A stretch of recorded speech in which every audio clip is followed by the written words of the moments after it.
Tonight at 10, NASA's most ambitious mission to Mars has just landed successfully on the red planet. Touchdown confirmed. Perseverance safely on the surface of Mars. This was the moment when the rover called Perseverance finally made it, despite all the odds, on a mission to seek out signs of ancient life. To work through all the adversity that goes and all the challenges that go with landing a rover on Mars, plus the challenges of COVID and just an amazing accomplishment. And this, the first image beamed back by the rover, its shadow clearly visible as it tweets, "I'm safe on Mars. Perseverance will get you anywhere." We'll have the latest from NASA also tonight. Facebook unfriends Australia. The social networking giant blocks access to news media on its site in a row over paying for content. Lockdown is working, say scientists, as new COVID infections drop by 2/3 in England since the start of the year. Barrages to block protesters in India. We report on the continuing demonstrations by hundreds of thousands of farmers and India's attempts to quell them. And the rare deep freeze in Texas that's causing chaos, leaving millions without power and water. And coming up in sport on BBC News, Bruno Fernandes scores twice for Manchester United as they beat Real Sociedad 4-0 in the Europa League.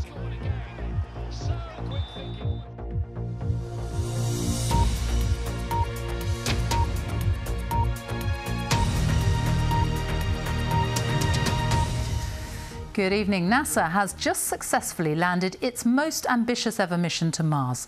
After a 7-month journey through space, the rover called Perseverance survived a perilous high-speed plunge through the Martian atmosphere and made it safely onto the surface of the red planet, confirming its arrival an hour ago with a tweet. These images, the first sent back within moments. It's the most advanced rover ever sent to another world, one that hopes to eventually return samples to Earth. And its mission is to search for ancient life that may have existed billions of years ago.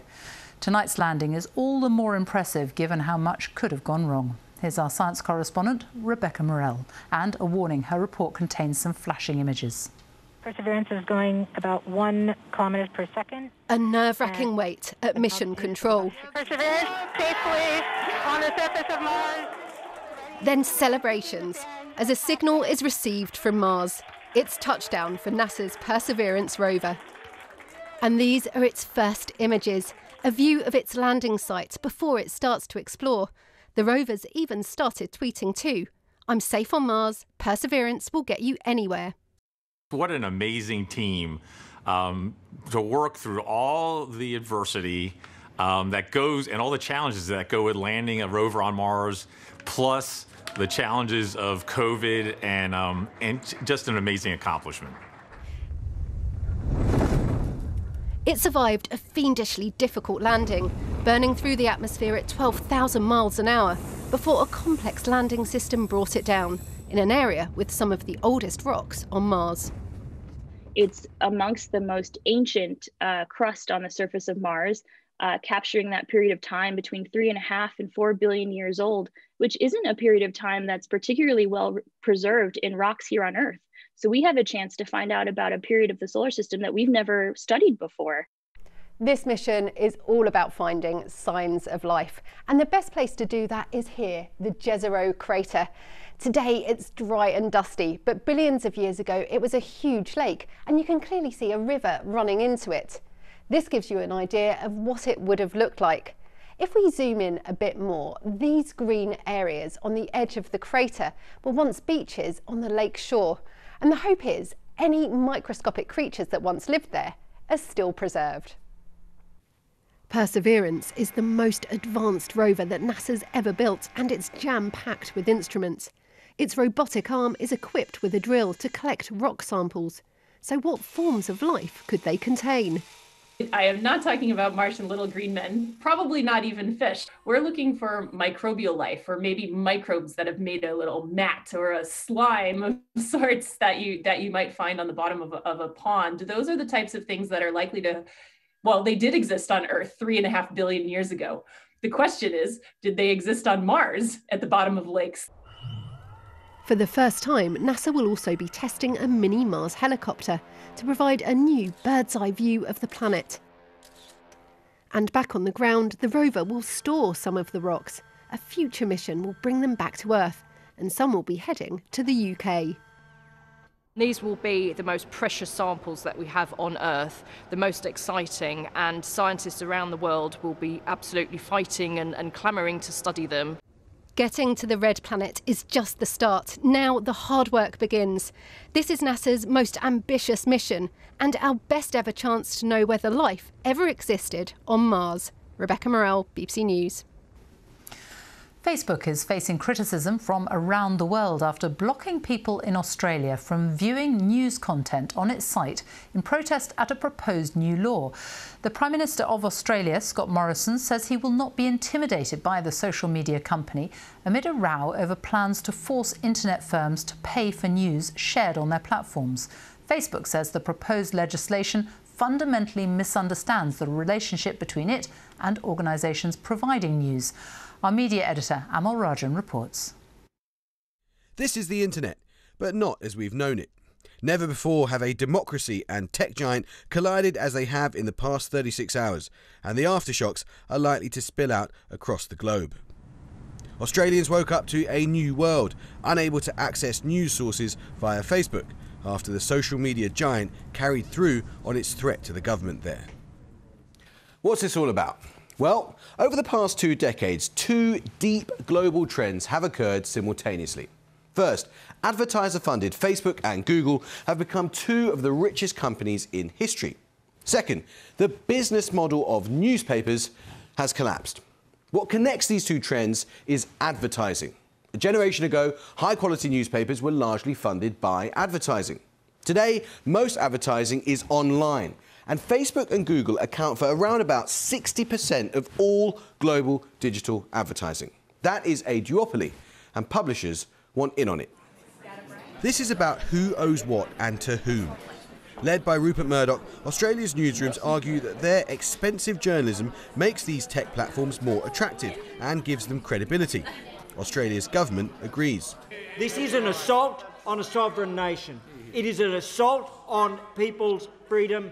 And in particular, it is an utter abuse of big technologies, market power and control over technology. Yet the data giants have strong counter-arguments. Publishers choose to be on Facebook because they derive value from it, both reach and traffic that can be monetised. The tech giants have set up funds to invest heavily in journalism. And moreover, they say forcing anyone to pay someone just for linking to them breaches a fundamental principle of the web and privileges one category of information, news, over others.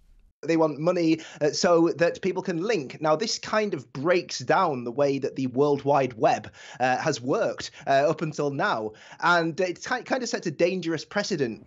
For now, British users won't be affected, but regulators and legislators everywhere will come under pressure to follow Australia's example. If we see Australia being bullied in this manner, and effectively we end up in a situation where Facebook can get its own way, then that is going to damage other countries, including the UK, and our approach to social media and trying to ensure a safe and respectful environment. Google has taken a different approach, signing a bespoke global deal with Murdoch's company, News Corp. That leaves Facebook short of friends. Australia is showing the world what happens when an unstoppable force confronts an immovable object. The former is technology, and particularly the data kings of California. The latter is democracy, and the argument between them will define our lives for years to come. Sophie. Amal, thank you. Scientists say there's been a strong decline in the number of COVID infections in England since the latest lockdown began. It's working, it seems. Researchers at Imperial College, who've been tracking the pandemic, say infection rates have dropped by 2/3. But there are warnings that virus levels are still high, particularly among the under-25s. Here's our medical editor, Fergus Walsh. Lockdown is working. Draconian restrictions on society mean coronavirus has fewer chances to spread. But that's meant closing schools, shops, pubs, gyms, putting normal life on hold. The latest evidence comes from 85,000 swab tests sent out to households across England. The survey by Imperial College from the 4th to 13th of February is good at picking up cases among those who don't know they're carrying the virus. The survey found that infections have fallen by 2/3 across England in the past month and are down 80% in London. The researchers estimate that infections are halving every 15 days, but they warn that prevalence of the virus is still high, with 1 in 200 people across England thought to be positive, similar to levels seen in September. We know that the prevalence of the virus was much lower last summer, something like 10 times lower. And clearly, the more people who have the virus, and some of them will not have symptoms and not know they're carrying the virus, the more likely it is to transmit to other people. So the lower we can get the prevalence, the better. There are still nearly the same number of COVID patients in hospital as at the first peak in April last year. But there are now tentative signs that vaccines are beginning to save lives among the over 80s, the first to receive a COVID jab. Deaths among the over 80s have fallen by 54% since the middle of January. Much of that is due to lockdown, but they're falling faster than in younger age groups, where they're down 45%. As more and more people get vaccinated, that should start bringing down cases as well as deaths. At the minute, the over 70s, they only make up about 10% of cases, but over 80% of deaths. As we start vaccinating younger people, that effect that we're seeing in deaths, we should also start to see more and more in cases. But there are concerns about the lower take-up of vaccines among Black, Asian and minority ethnic communities. Thank you. You may not always trust what you hear and what you see, but you can trust the vaccine. A video urging people from all ethnic backgrounds to get the vaccine is being shown across commercial TV channels, and the NHS will be distributing leaflets in 20 different languages to try to dispel myths about the vaccine. Thank you. The vaccines do not contain animal products or fetal products. They do not affect your fertility. So if you are offered the vaccine, please take it up, because that is what will keep you safe. Boris Johnson will set out a roadmap for easing restrictions in England on Monday and has promised a cautious approach that will focus on data and not dates. Fergus Walsh, BBC News. Well, the latest government figures show 12,057 new infections recorded in the latest 24-hour period. An average of 12,084 new cases were recorded per day in the last week. Just over 20,000 people are in hospital with coronavirus across the UK. That is half the number it was just over a month ago at the peak. In the last 24 hours, 454 deaths have been recorded. That's people who died within 28 days of a positive COVID test. On average, 551 deaths were announced every day in the past week. The total number of people who have died is 119,387. Meanwhile, the number of people given their first dose of one of the 3 approved COVID-19 vaccines in the latest 24-hour period is more than 482,000, taking the total who've now had their first jab to almost 16.5 million people. The number of new cases and deaths may be falling, but Northern Ireland has announced that it's extending its lockdown until April the 1st. Chris Page is at Stormont for us. So lockdown is being extended, but some school children will return sooner than that.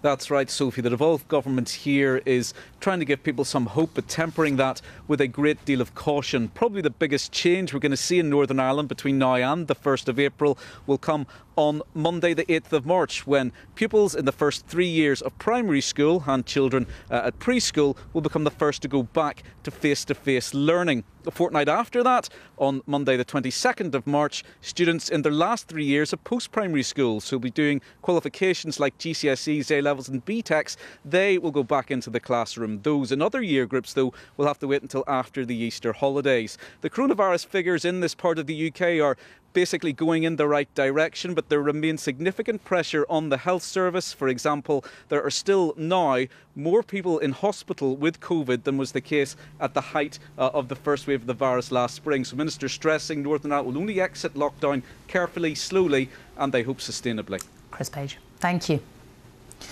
The Labour leader, Sir Keir Starmer, has set out his vision for Britain's recovery from the coronavirus pandemic, saying it's an opportunity to break away from what he called an insecure and unequal economy. One of his key proposals was a British recovery bond, allowing millions of savers to invest in the UK's recovery from the pandemic. The Conservatives have called it empty rhetoric. Here's our Deputy Political Editor, Vicky Young. He's trying to inspire a party that's got used to being rejected by voters in a political landscape dominated by a pandemic. Labour members can only watch from a distance as Sir Keir Starmer lays out his vision from an empty room. We can go back to the same insecure and unequal economy that's been so cruelly exposed by the virus. Or we can seize the moment and go forward to a future that's going to look utterly unlike the past. He said coronavirus had proved the case for government to play a much bigger role in managing the economy, but working alongside business, not attacking it. If we're honest, for too long, Labour has failed to realise that the only way to deliver social justice and equality is through a strong partnership with businesses. Under my leadership, that mindset will change. One new policy idea is a British recovery bond, offering people a savings account with the government. The cash raised will be used to help get the country back on its feet after the pandemic. There are people, of course, the ones who've kept their jobs, who have been able to save some money. How does that help those who haven't kept their jobs, who really are struggling to make ends meet? So what the bond does is to provide a way for people to invest in the future of their country in a secure way, and obviously then releases money for infrastructure projects. Obviously, for those that haven't been able to save, etc., there are other things that I said this morning about universal credit, about the pay for key workers. So it's not either or, it's both. And you've been leader for around 10 months. How do you think it's gone? A year ago, in the leadership race, people were saying to me, is the Labour Party even going to exist in the future? Are you going to survive? Now, the question I'm facing is, when are you going to be ready to win a general election? Some are calling on the Labour leader to be bolder. What do these party members think? He rightly says we can't go back to normal, but what is normal isn't acceptable, and what we need is proper guidance and proper policy to move forward. As of yet, we haven't received that. It's a really good start from Starmer, in my view. I get why people are saying we should be going further, but I think it sets out how things would be different if he was Prime Minister. Ultimately, the country would be in a better place. You can talk about all the policies you like, but if they're not delivered by a credible leadership that people can believe can actually deliver them, then they won't go down well with the public. And do you think he has managed to get that impression across? Yes, most definitely. Keir Starmer says a Labour government would actively support the economy, but Conservatives point out they've just spent almost £300 billion doing just that. It shows how difficult it is being distinctive as opposition leader during a national emergency. Elections across the UK in May will be the first test of whether voters like what they've heard so far. Vicky Young, BBC News, Westminster. One of Britain's top retail bosses, Lord Wolfson, who runs Next, is calling on the Chancellor to slash business rates to give companies a financial boost and help save the high street. The business rates holiday that has been in place during the pandemic is due to end in April. Our business editor, Simon Jack, reports. Signs of spring in Bedford, but like many towns and cities in the UK, the High Street is enduring a winter which saw 175,000 jobs lost last year and some famous High Street names shut for good. Business rates are a tax based on a property's value. Those values have changed, and with a budget round the corner, one of the survivors says rates have to reflect that if the High Street is to survive. If government wants to do something about it, the thing to do is to just discount rates by a fixed amount. Just say, look, actually, to put them in line with rents, they need to come down by around 35%. As rents on shops have been coming down, rents on warehouses have been going up, and the rates don't fairly reflect the value of warehouse property either. So I think the government can fund some of this by increasing rates on warehousing by around 50%. Bookseller Peter Budek took a risk last year, moving into bigger premises, so will start paying rates for the first time when the current holiday ends as scheduled in April. He said the current system is stifling the growth of small firms. The business rate factor was a big thing. We go from paying very little or zero business rates in our tiny little place before to suddenly having a substantial liability, and that nearly put me off. And if you can remove that obstacle, then you are far more likely to have small independent businesses becoming bigger independent businesses. We've been talking about business rates reform for years, but there are 30 billion reasons why it hasn't happened yet. That's how much business rates contribute to the government coffers. But you can't tax something that's dead, and the fear is unless we get significant reform now, this decline will become terminal. The pandemic accelerated a consumer stampede online. It's hard to compete against companies that are happy with wafer-thin profit margins. You can't turn back the clock, but you can soften the impact. What we have to make sure doesn't happen as a consequence of that is that we end up on the other side of the equation with a hard landing in our local communities. Unnecessary job losses, unnecessary store closures. One other lever the Chancellor could pull is an online sales tax. That would be a mistake, according to the boss of Next. Ultimately, the consumer will pay the price of that. And actually, I don't think anyone is going to go back to the high street because there's a 2% online tax or whatever number they come up with. You cannot tax people back onto the high street. The internet is winning because it just has so much better choice, not because it's much cheaper. The Chancellor may well extend the rates holiday next month. The government insists that business rates are once again under review. High street shops aren't worthless, but they are worth less. Survival depends on rates, recognising that. Simon Jack, BBC News, Bedford.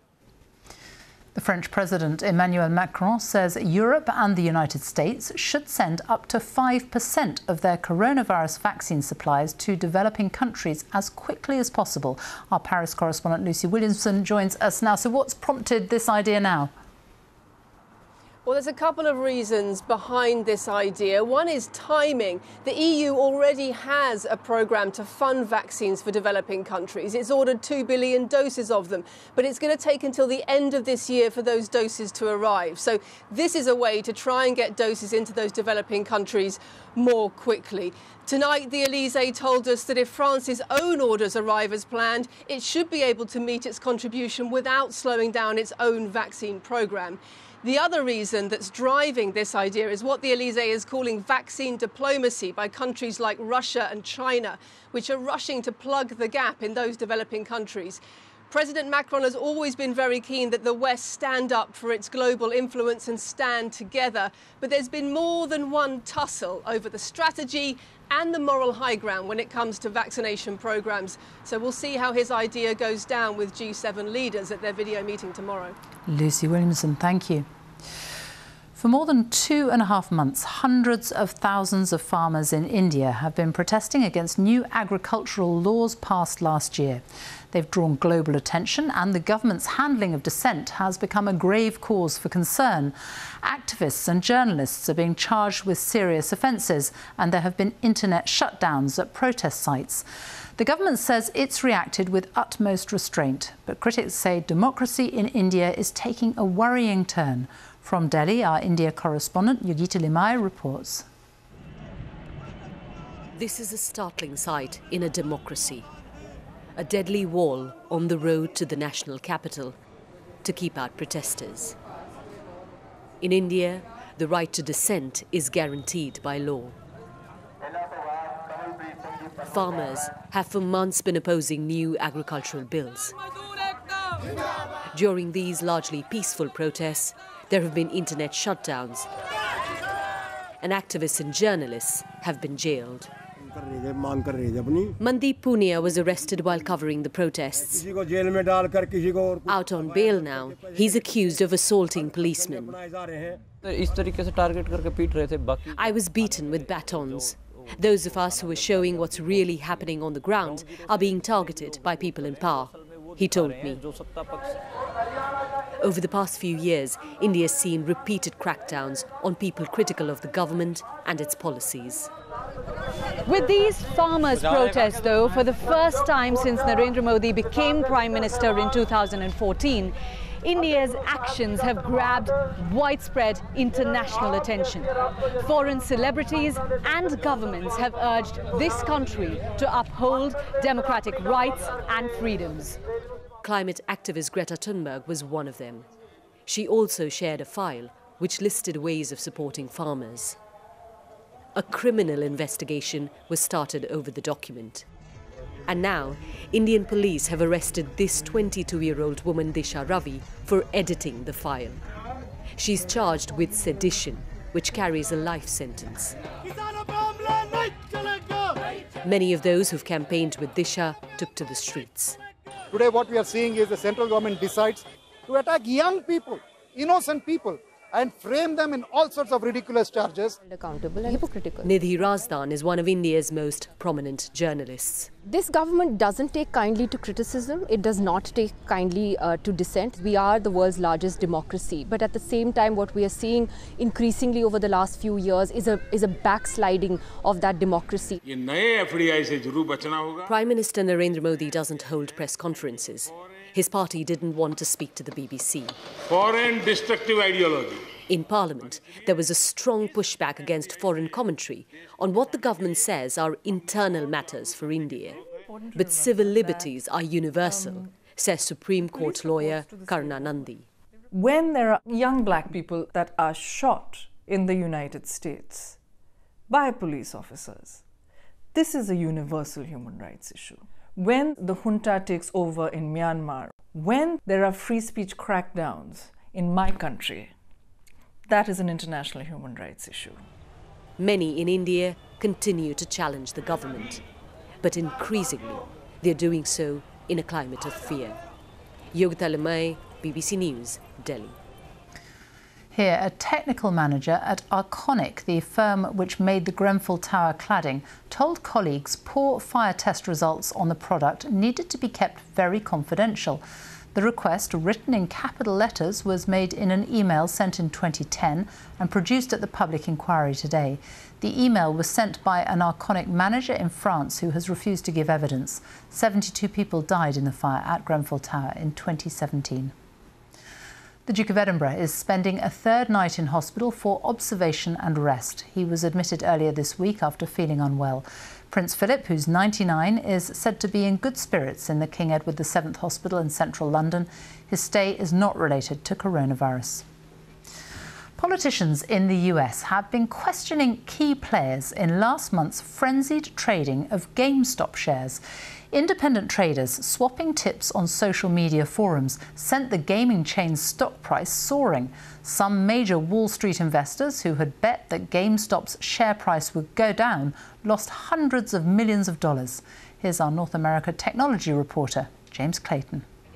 This is a story of how millions of online users got together to make some hedge funds lose millions of pounds by investing in this chain of shops. GameStop sells games, physical games on the high street. But with gaming increasingly going digital, its future looked bleak. And that was noticed by a certain type of trader. Some Wall Street traders bet that the company's shares would go down, and if they did, they'd make money. But members of an online forum noticed that and bought shares by the bucket load, helping to make its value soar. Well, based on prevailing sentiment, the market and popular culture, many think it's a foolish investment. But everyone's wrong. Investors were often young and bought the shares on trading apps. Watching this chart gives me heart problems, I swear to God. This time last year, GameStop shares were worth £3. At one point in late January, they'd risen to £350 a share. I travelled to Los Angeles to meet Andrew Left, the controversial founder of hedge fund Citron. He's well known on Wall Street for shorting stocks. He bet against GameStop, a bad decision. So can I ask how much you lost in total? I think the fund was down approximately, I don't even know, 18%. How much is that in cash terms? I won't discuss that. That figure is certainly in the millions and likely the tens of millions. But many other amateur investors lost money on the way down too.